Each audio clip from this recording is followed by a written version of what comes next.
Tell me about a time when you found it justifiable to break a policy or alter a procedure. Ooh, let's see. I think today, actually, that's a good one. So today, the infusion I do, how I was trained, these infusions, it's giving people antibodies like IVIG. Mm. So how I was trained was you check their vital signs every 15 minutes for an hour, then every 30 minutes for an hour, and then every hour until they're discharged.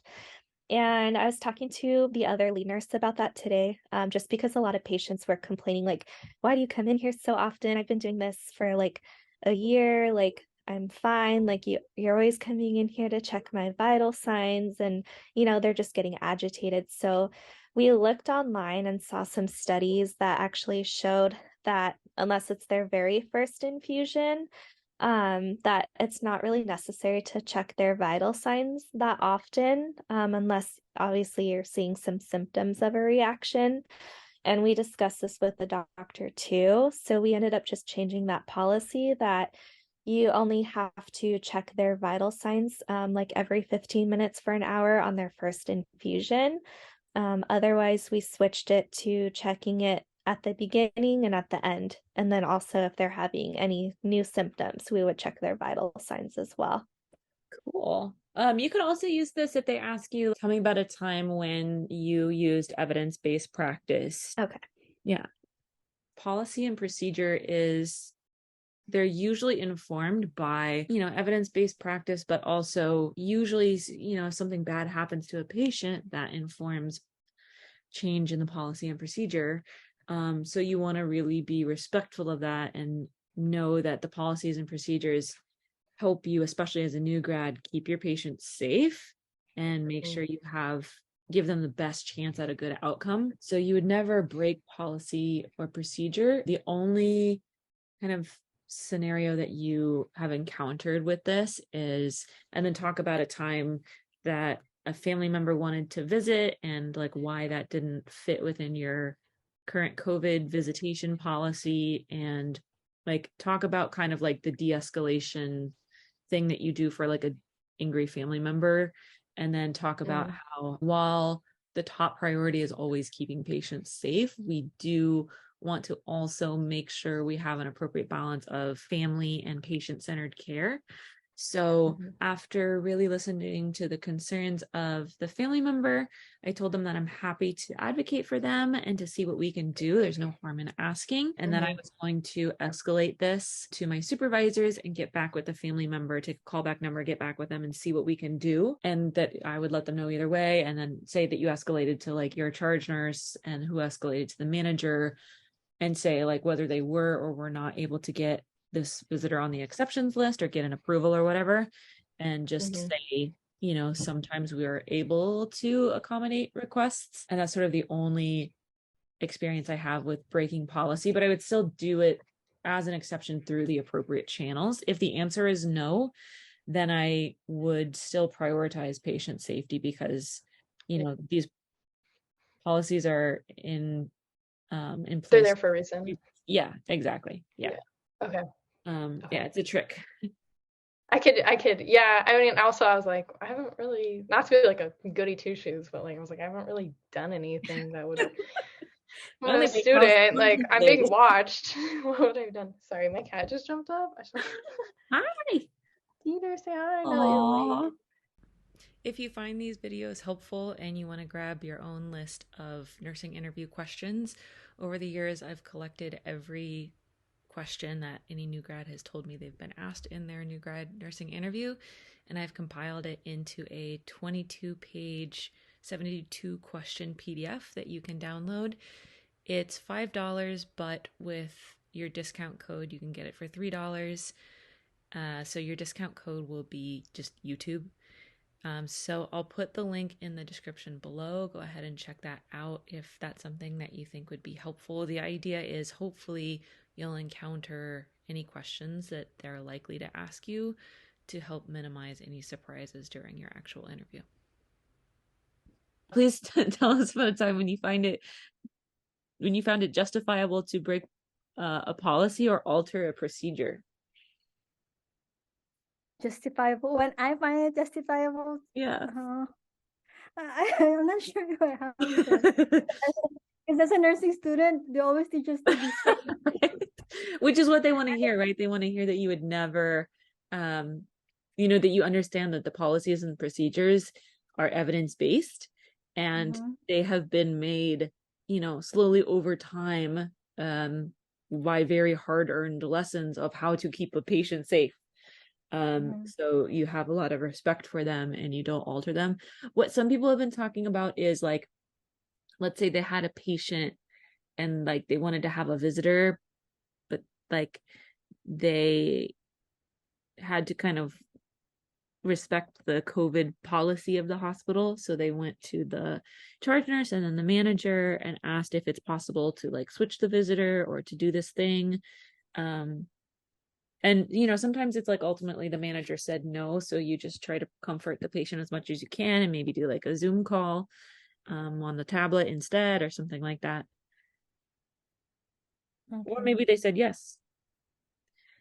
Can I use your example? Yeah. Yeah.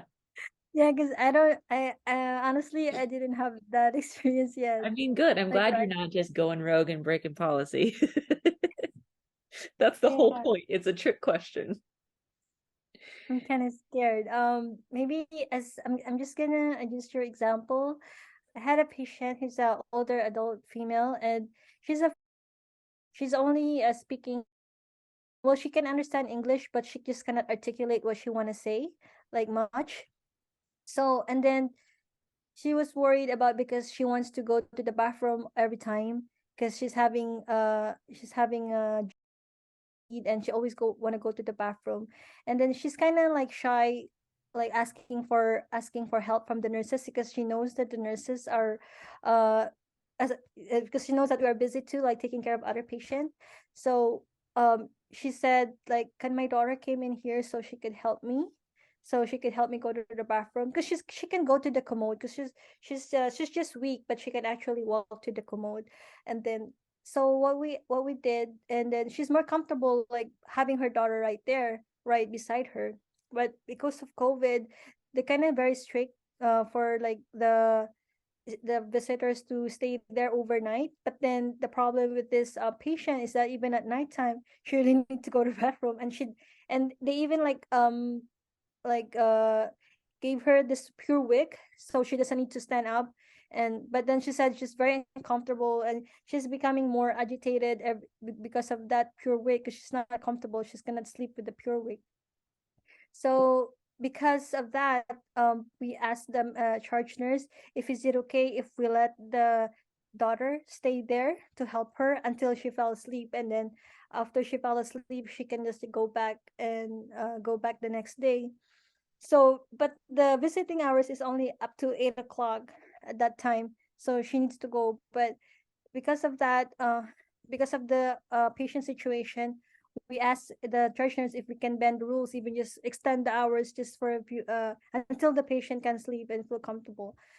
So, like, luckily, my charge nurse agreed, like, to like, just for that patient, because she cannot really articulate what she want to say, but because she can understand a little bit of English, but she's not really yeah, that good with speaking. So what happened is that the charge nurse allowed, and then but they told us like not to tell anybody, because if we tell any somebody else, then everybody, they're gonna say, oh, you bent this rule for this patient. So luckily the our older adult patient was able to fall asleep, and then she was able to rest comfortably, and then the next day the daughter also came back and helped us with that patient. Maybe talk about how it was for clinical needs. Yeah, no, I think that's fine, because you did get permission from the charge nurse, who maybe got permission from the manager, I'm sure.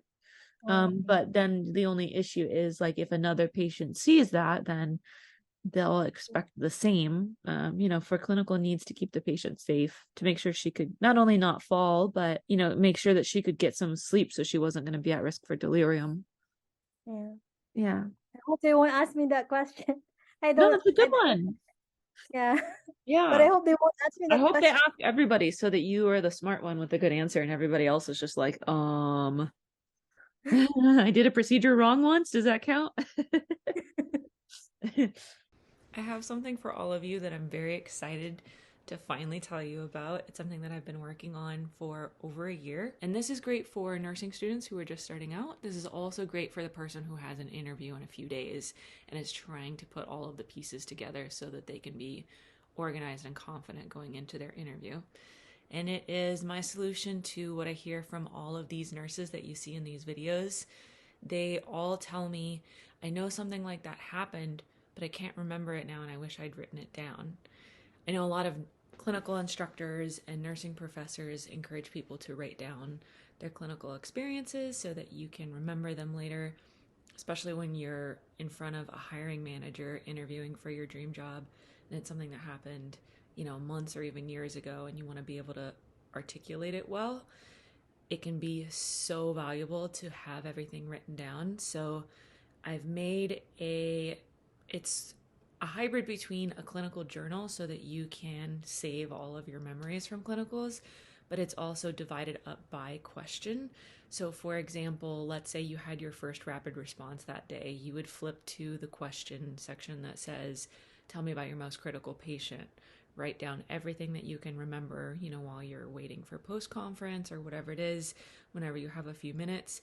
And then when you finally get that call out of nowhere asking if you would be open to coming in for an interview for your dream job that's in 2 days, you have everything organized. And then it's also a nice thing to have looking back, remembering all your first patients and the first time that you did all these different skills that you're learning. So I've tried to make it all cute and aesthetic for you guys. It also includes why they ask certain questions, what they're looking for, do's and don'ts for answering questions, and then it has clickable QR codes so that you can watch examples of how other people have put their answers together who've been successful in getting the job that they wanted through their interview style. So it is about 250 pages.